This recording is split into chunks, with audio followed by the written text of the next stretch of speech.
Hello everyone, and thank you for attending today's webinar. Before we begin, we want to cover a few housekeeping items.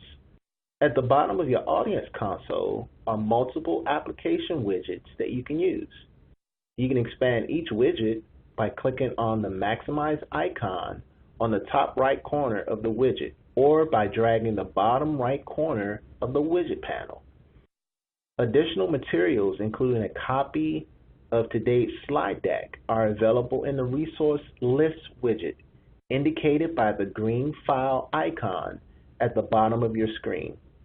If you have any questions during the webcast, you can click on the purple Q&A widget at the bottom and submit your question.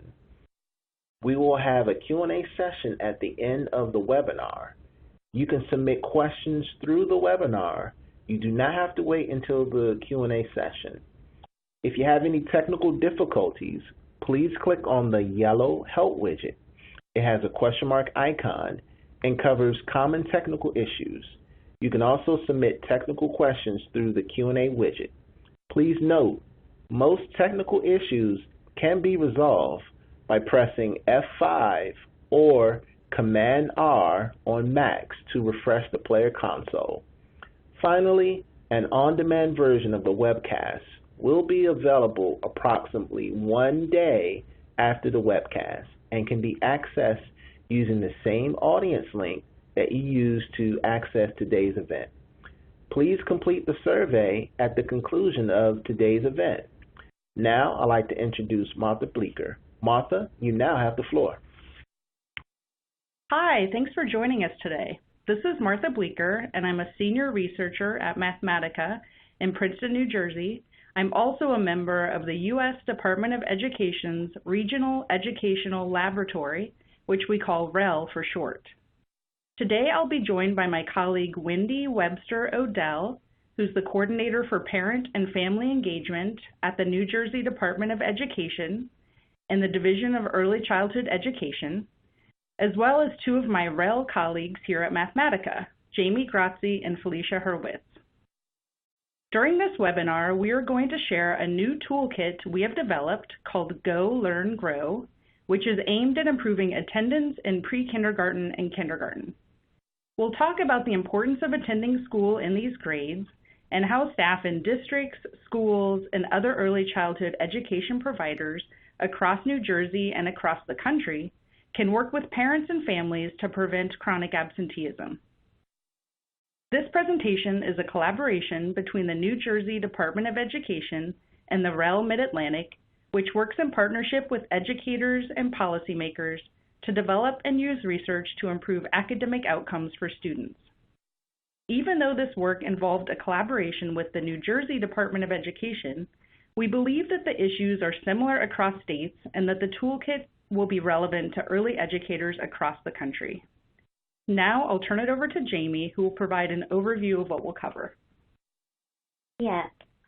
Here is an overview of what we'll discuss today. First, we'll provide an overview of the U.S. Department of Education's REL Mid-Atlantic project and its Early Childhood Alliance. Next, we'll describe causes of chronic absenteeism and the relationship between attendance in the early grades and student outcomes. And Wendi will talk about what led New Jersey to act on this issue. We'll also spend most of the webinar walking through the components of the new toolkit and how it can be used by schools and districts in New Jersey, as well as other states who are aiming to decrease chronic absenteeism in the early grades. We'll leave time to take some questions at the end. REL Mid-Atlantic is one of 10 regional educational laboratories across the U.S., funded by the Institute of Education Sciences, which is an independent, nonpartisan entity within the U.S. Department of Education. The purpose of REL Mid-Atlantic is to work directly with the states and districts in New Jersey, Delaware, the District of Columbia, Maryland, and Pennsylvania to help build capacity to access, conduct, interpret, and apply research. The 9 other labs operate in different regions. Each REL's work is driven by the needs of states and districts in its region. Labs provide support in 3 ways: disseminating existing research knowledge, training and coaching around the use of data or research, and conducting research studies to gather new evidence. We then share our findings so that our other agencies across the region and the country that are thinking about similar topics can benefit from our work. The REL Mid-Atlantic project is structured around several research topic alliances, including the Strengthening the Early Education Continuum Alliance, which aims to improve education in the region for students from birth to grade 3. The REL and its Early Education Alliance members work together to improve early education and outcomes for the youngest students in the Mid-Atlantic region by strengthening the quality, alignment, and interpretability of data from birth through grade 3. One goal for this alliance is to reduce chronic absenteeism in pre-kindergarten and kindergarten. This alliance helped create the project materials we'll share with you today in the hopes that these materials will be used in New Jersey, the Mid-Atlantic region, and beyond to achieve this goal. So, first of all, what is chronic absenteeism and why does it matter? In most states, chronic absenteeism is defined as missing 10% or more of school days a year. In New Jersey, this means missing 18 days or more in each school year, or about 2 days per month. Research shows that chronic absenteeism is particularly high for pre-kindergarten and kindergarten children compared with students in other elementary and middle school grades in New Jersey and across the nation. A recent report revealed that 11% of kindergarten students in New Jersey were chronically absent in the 2015-2016 school year. In order for young children to succeed in school and develop a strong foundation for learning, it is important that they attend school regularly. Bringing awareness to chronic absenteeism in the early grades is especially important, since it is possible that parents and educators may not value early learning as much as they value education in the upper grades, because these early years may not be compulsory. But missing school early on does matter. We'll get into some of those reasons in a few minutes. But let's start by looking at the variety of factors that are associated with chronic absenteeism. They include this lack of value placed on early learning that I mentioned, student-specific factors such as chronic health problems, illness, childhood trauma, or anxiety associated with going to school. Family factors like work schedule, lack of resources such as reliable transportation, unstable housing, lack of food, clothes, or health care, or other stressful family events. And school and community factors like a negative school climate, infrequent family-teacher interactions, and neighborhood violence. It's important for schools to understand who are the students who miss school most often and the specific reasons why these students are absent, so they can choose the best interventions to implement and ultimately try to improve their attendance. Regular school attendance in the early grades helps set a strong foundation for learning and success in school. Learning experiences in pre-kindergarten and kindergarten can help children explore, examine, and learn about the world around them, and can give them the skills they need to succeed in the future. When students start attending school regularly in pre-kindergarten and kindergarten, they are more likely to attend school regularly in later grades. Chronic absenteeism early on, however, is associated with poorer school outcomes in several areas, including increased likelihood of being chronically absent in later grades, lower kindergarten readiness scores in areas like math, letter recognition, and social and emotional skills, lower reading fluency in second grade, which increases a child's likelihood of dropping out of high school, reduced social engagement with peers, increased chance of being suspended in middle school, and a higher probability of being held back in later grades. So this is clearly an important topic and something that schools and families should be focused on. And a great place to start is by using this toolkit. Before we talk about what is included in this toolkit, I'll turn it over to Wendi from the New Jersey Department of Education to talk through why New Jersey decided to act on this issue. Wendi? Thanks, Jaimie. In New Jersey, accountability for chronic absenteeism is the law. Last year, our governor, Phil Murphy, signed legislation that holds every public school accountable for reporting and remediating chronic absenteeism rates.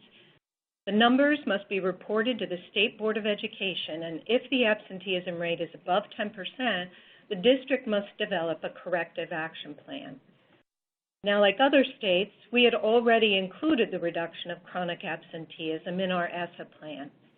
We also issued guidance on tracking and addressing chronic absenteeism in K through 12. However, we know that the issues leading to absenteeism differ by age. So guidance for older children in the K-12 system is not likely to be the same for our youngest learners. We believe it's valuable for us to look at strategies to reduce absenteeism that may be particularly useful for children in pre-K and kindergarten versus older students. We want to provide districts with something of a prequel to their elementary attendance efforts so that they can build a plan that anchors good attendance from preschool into K-12. Our state's experiencing rapid growth in the number of districts offering pre-kindergarten programs. And when districts apply for state funding, attendance data is collected and monitored.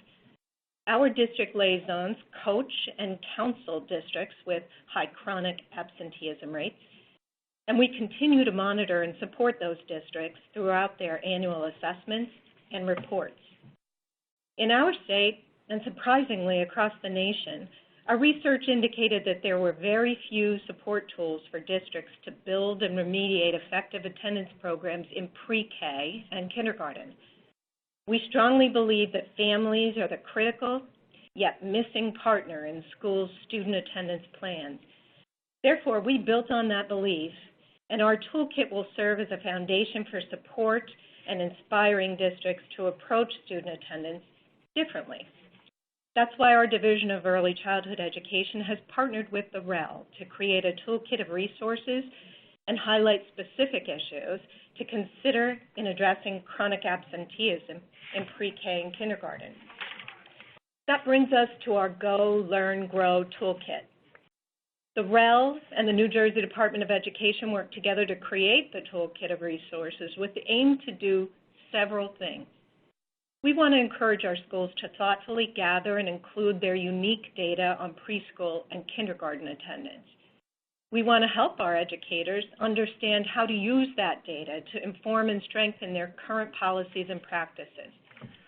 It's very important for us to help parents and families understand that the early learning years are the time when children reach important developmental milestones and acquire foundational competencies such as language, literacy, essential basic mathematical skills, listening skills, a growing attention span, and social-emotional skills, all of which strongly affect their capacity for lifelong learning and success. That's important because we want families to understand the many opportunities that are lost when their child is not in school. In New Jersey, pre-K and K are not compulsory grades. Therefore, our attendance effort is built around high-quality teaching and learning. By doing so, we can create the urgency for families to make a deliberate effort to ensure that their child receives that high-quality instruction and learning experiences, which they can only get if they attend our schools. The quality of an education program can motivate attendance, even in those non-compulsory grades. We want to help educators help families understand that early childhood is perhaps the most influential and beneficial time in a child's education. And when children are not in school, they're not receiving those benefits. When New Jersey schools do experience high levels of chronic absenteeism in the early grades, we want to provide them with quality supports to begin their remediation plans. That means that we want to provide support that will help schools identify their own unique issues, and then some strategies that have the best chance to make a difference for their children and families. We want to provide guidance so educators can select and implement research-based strategies that are aligned with their own unique needs. And we want to share what we've learned and the resources that we've created with others, like you, who may be experiencing similar challenges. Our bottom line is very simple. With this toolkit, we want to assist educators in supporting families and children with difficulties attending school. Martha? Great, thanks, Wendi. So we developed the toolkit so that it includes resources for everyone, including staff in districts, schools, and early childhood providers, as well as for families and parents. It includes a series of 3 fact sheets that are intended for school and district leaders to use with educators and other staff, such as school counselors and family engagement personnel.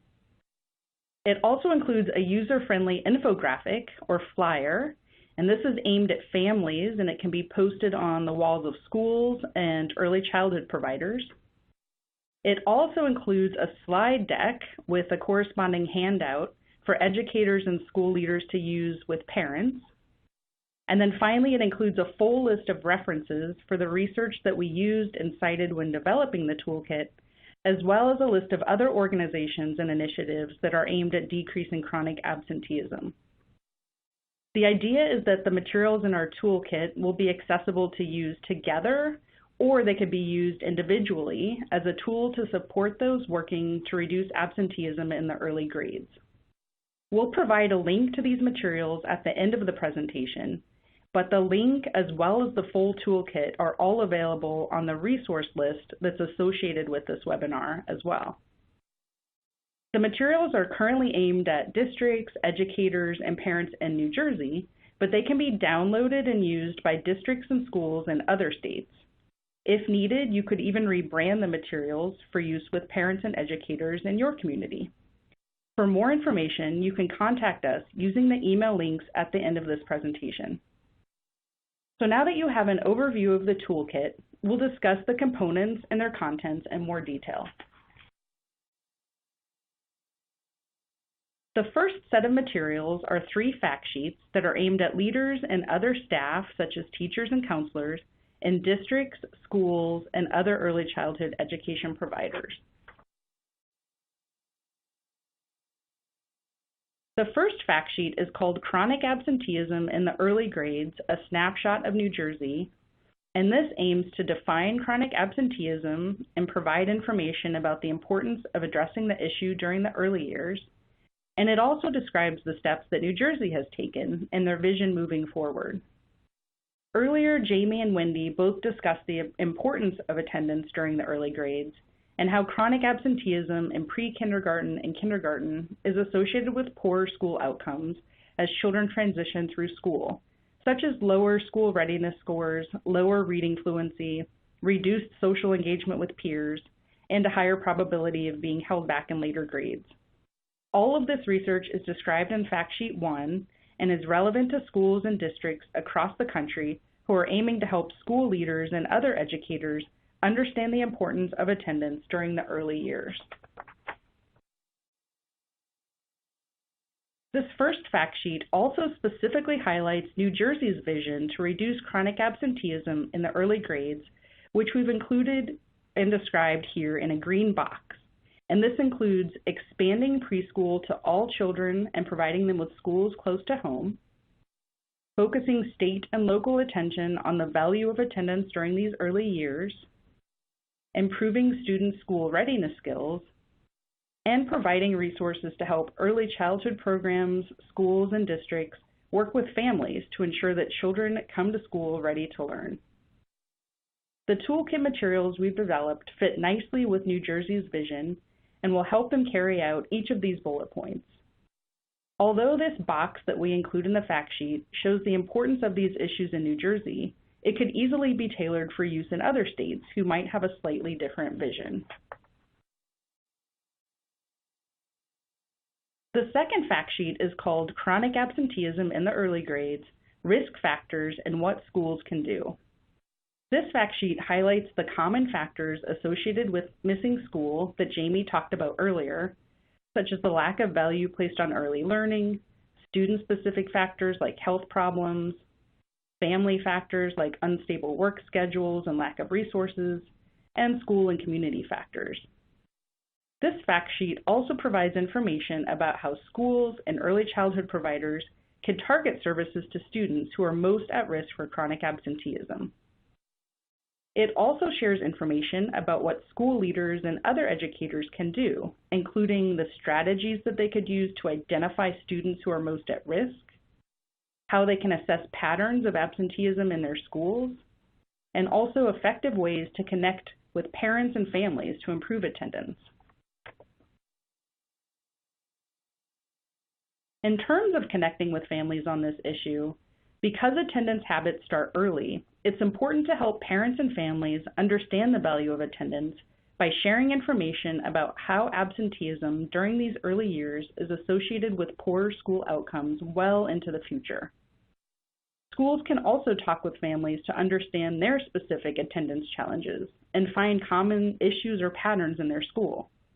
They can then link families with appropriate resources, such as attendance trackers, transportation, food assistance, or healthcare services. This second fact sheet also describes the importance of having these conversations regularly with families. These discussions can occur during existing events, such as school registration, open houses, or back-to-school nights. And teachers and other school staff can also be intentional when talking with families during drop-off and pickup times, for example, and ask about any challenges families may be experiencing in getting their children to school every day. It's important for schools to understand why children are chronically absent. Teachers and other staff can choose from a variety of possible techniques to identify why young students in their school may be chronically absent, as shown in this list that we provide in Fact Sheet 2.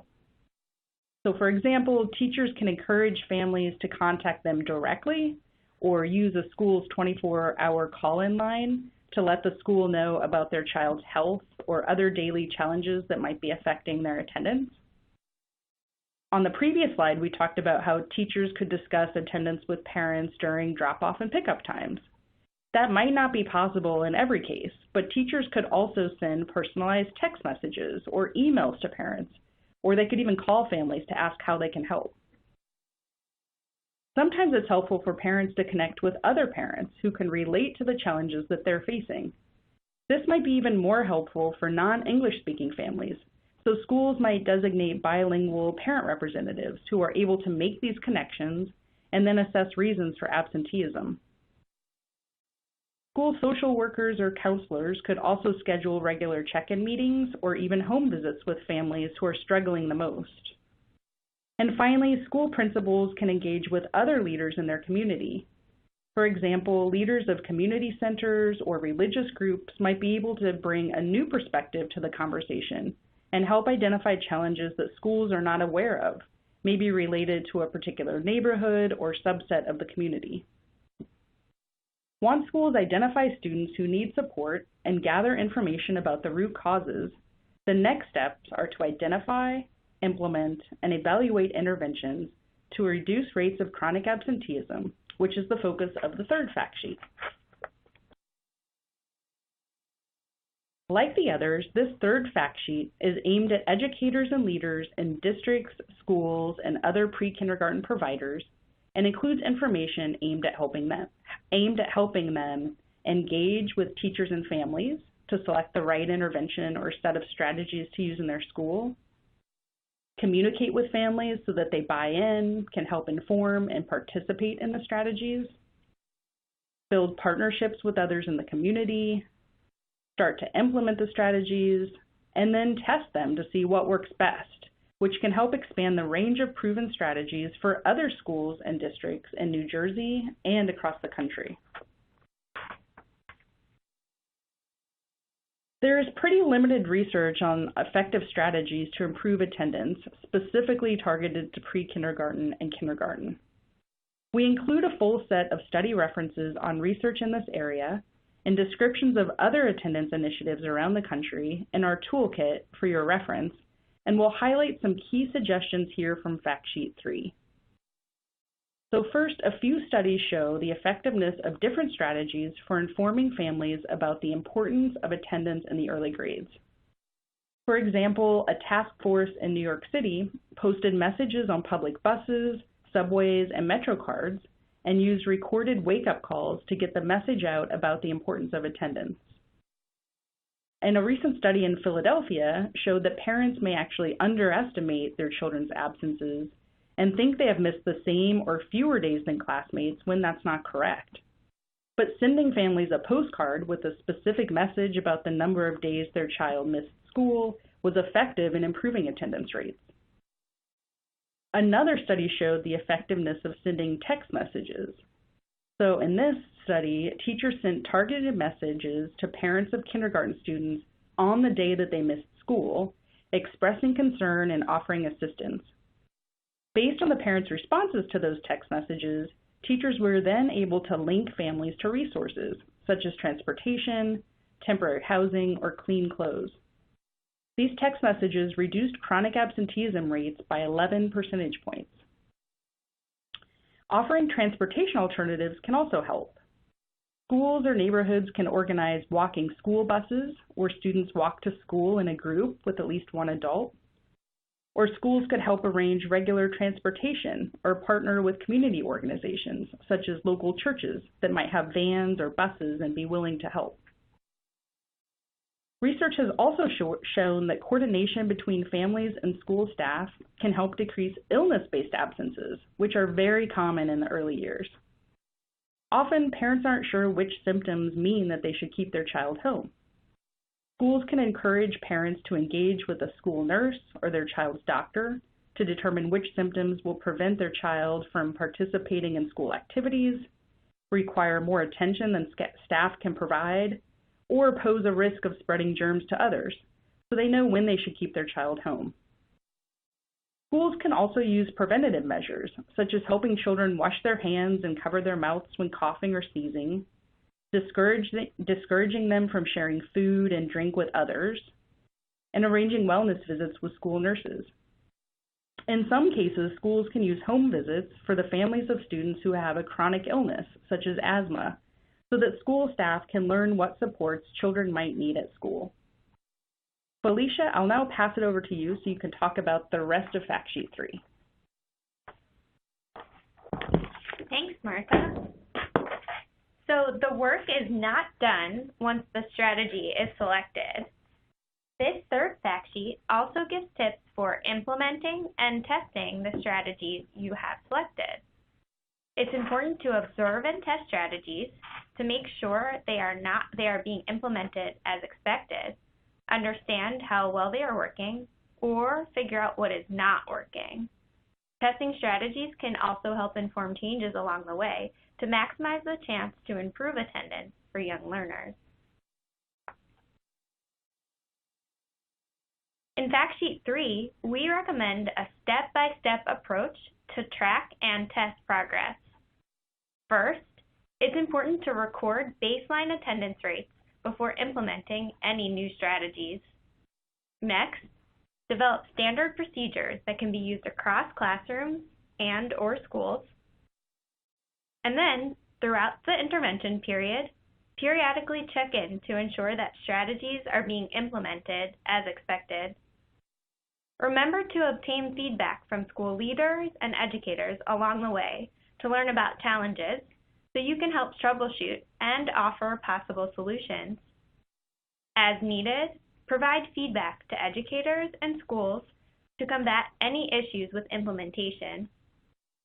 And finally, record follow-up attendance data to compare pre- and post-attendance rates and to determine the effectiveness of the new strategy implemented.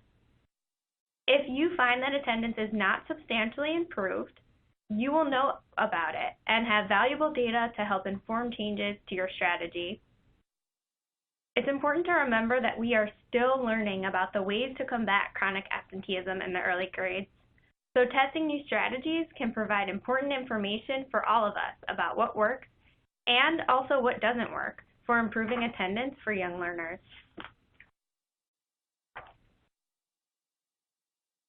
In addition to the 3 fact sheets that are meant for education leaders, we also created user-friendly materials targeted directly to parents and families. This user-friendly infographic can be used by schools and teachers as they work with parents to make sure the youngest learners attend school regularly. Pulling from the information we talked through earlier, this flyer shows why attendance during the early years is important and how families can work with schools to reduce chronic absenteeism. It provides schools and early childhood providers with a standalone resource that can be easily disseminated by posting it on bulletin boards or walls of schools, sending it home with children, or by sharing with community agencies. This flyer is also available in Spanish. We also prepared a slide deck with talking points and a corresponding handout designed for school leaders and staff to use in talking directly with parents and families. These materials include much of the information we talked through today, but are tailored specifically for families with young children. We encourage school staff to use this slide deck and the suggested talking points during parent meetings and other events, personalizing it based on the school's policies and procedures. The corresponding one-page handout, Preschool and Kindergarten Attendance Can Spell Success, can be shared with parents and families when delivering the presentation, during other types of school meetings, such as parent-teacher conferences, or it could be emailed to parents or sent home in children's backpacks. This flyer is also available in Spanish. We developed this toolkit as a companion resource to New Jersey's existing K-12 guidance with the goal of highlighting the issue in the early grades. You can use the toolkit materials to support districts, schools, and early childhood providers in improving school attendance in pre-kindergarten and kindergarten in New Jersey and beyond. Now it's your turn. Help us put these materials to use with school leaders, early childhood education professionals, and families in your community. Okay, so we saved some time at the end to take questions. Jaimie, do we have any submitted to get us started? Yes, we do. Martha, I'll pose the first question to you. An attendee asks, did you look at any existing resources, toolkits, or websites that focus on preventing chronic absenteeism when creating your materials? Oh yeah, good question, thanks. Yes, we definitely did. We looked at several other initiatives that provide existing resources related to decreasing chronic absenteeism in the early grades, and we actually include links to many of these at the end of our toolkit.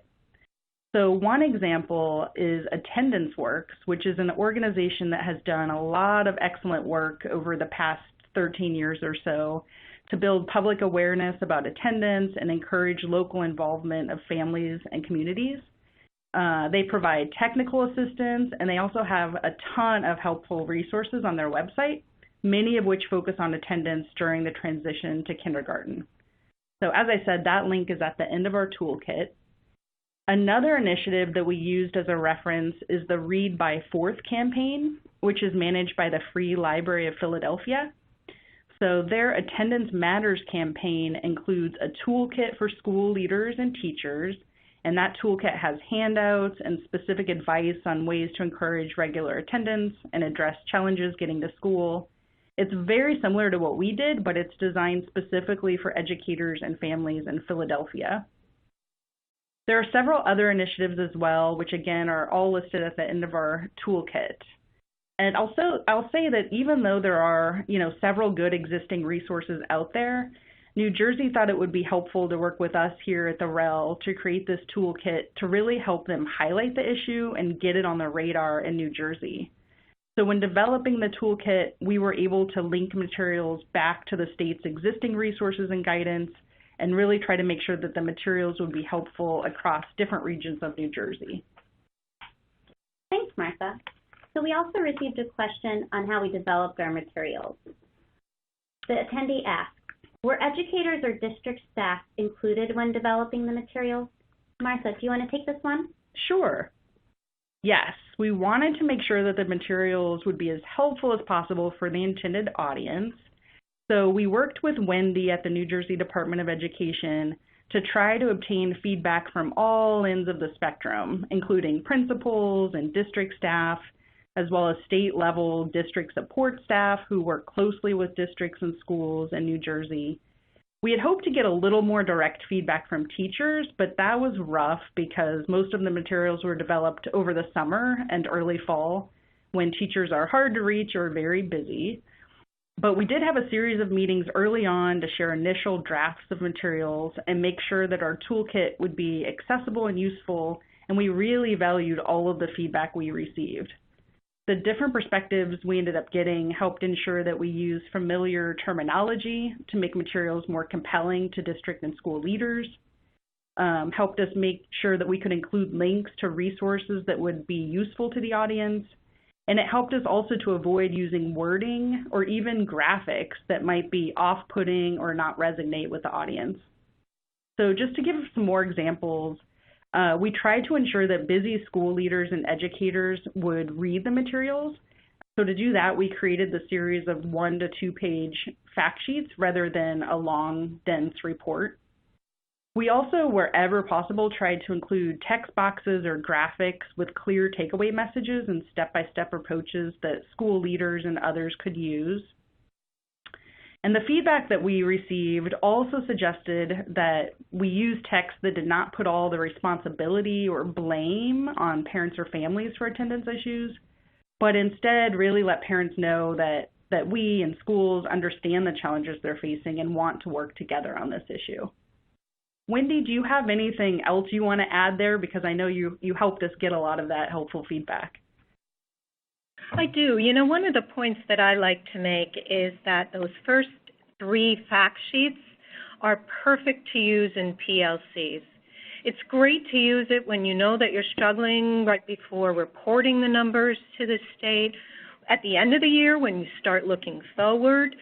And I always say that when I'm describing them, I kind of say to people, use them to struggle shoot. Don't wait until you have to troubleshoot. The information on those first 3 fact sheets are worth anybody's view right now. Thanks, Wendi. Next, we have a question about working with Head Start programs in particular. One attendee posed the following. I've worked with local Head Start programs to implement a toolkit for improving attendance for preschoolers, and the challenge has been implementing with fidelity. It has been tough to get teachers on board and to see the value, even with relatively quick and easy strategies. It has also been challenging to get all the Head Start staff to work together, that is teachers, family engagement persons, etc. I'd love to see the speakers address implementation challenges and strategies for addressing these challenges. Martha, would you like to answer this one as well?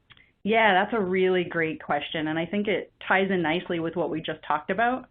It does seem like one of the biggest challenges in launching an initiative like this is getting everyone to the table, both to buy in and then actually to implement the strategies consistently. So we definitely had this in mind when we developed the materials, and we tried to create the fact sheets so that they would clearly show teachers and other school staff, like counselors and family engagement personnel, why attendance is so important, but also how they can actually help identify the reasons for absenteeism before strategies are even selected.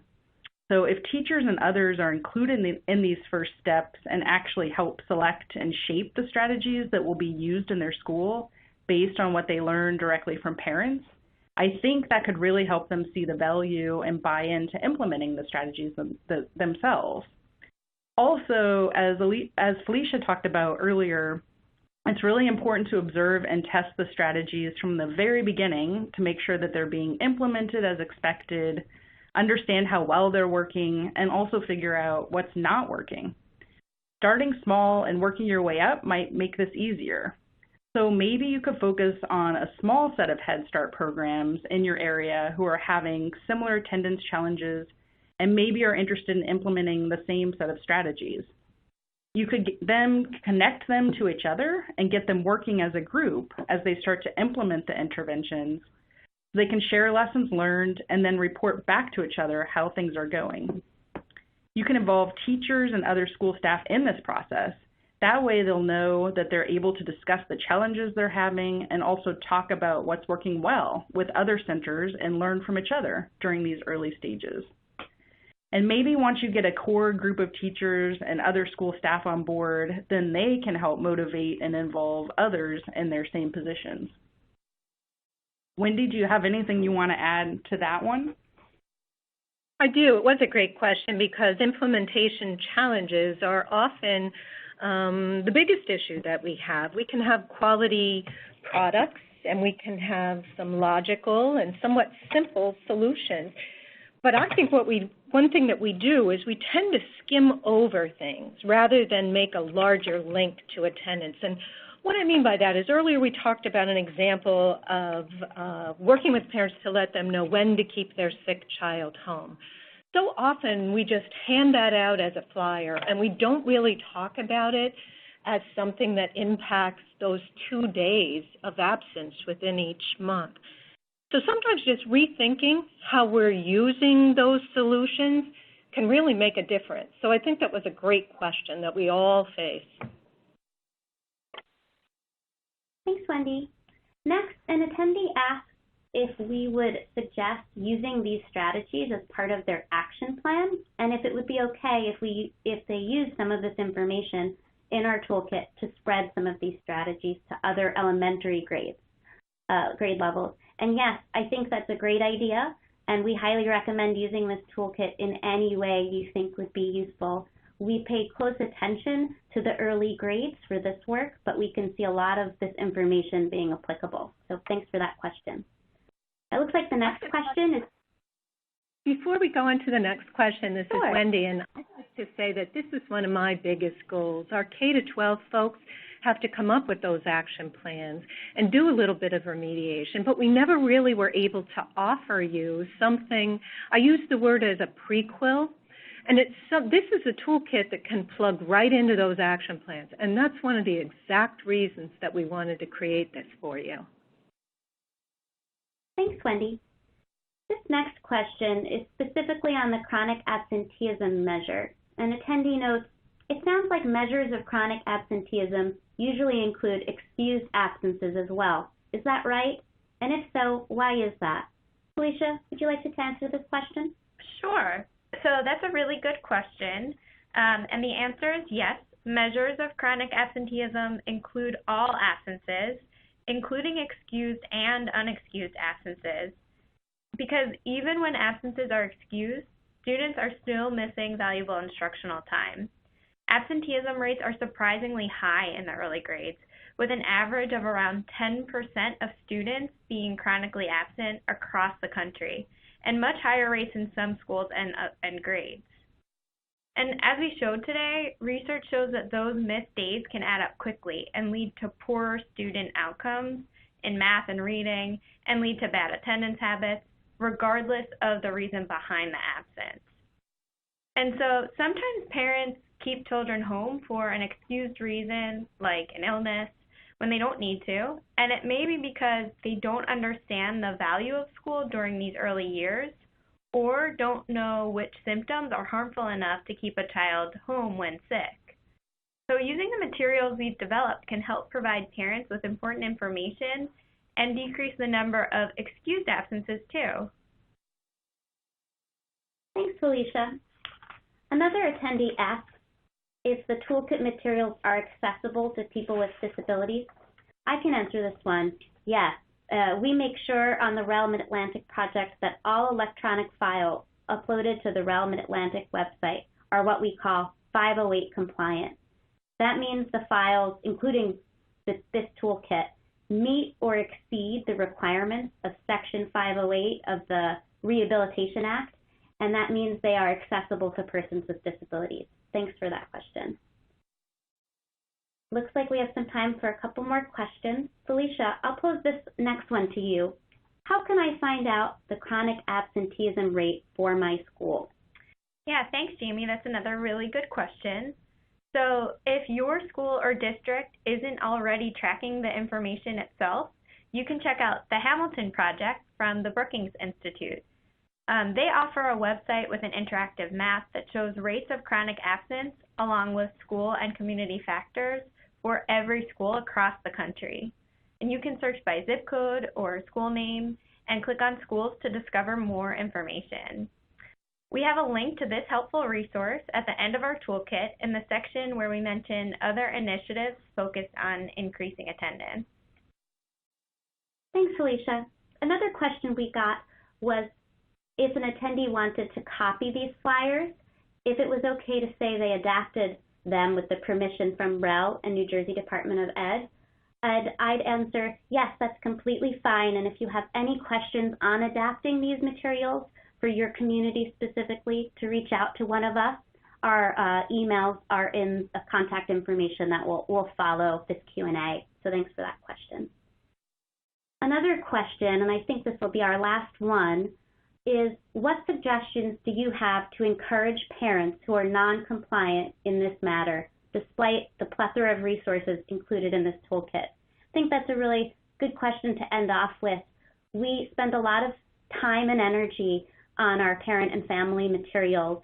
Specifically, we have the flyer, which is really just a way to really quickly take in all of this information, why it's important, and some tips on what parents and families can do to improve the absenteeism rates of their children.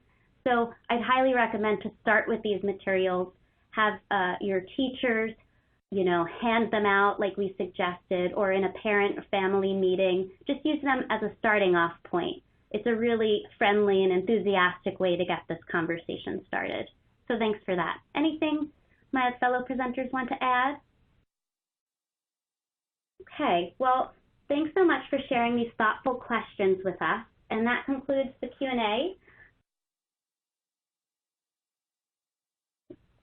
So thanks so much for joining us today. This slide provides our contact information for all the speakers today, as well as a link to the toolkit that is currently on our REL website. Please reach out if you have any further questions. Please also stay logged into this webinar to complete our brief survey. Thank you.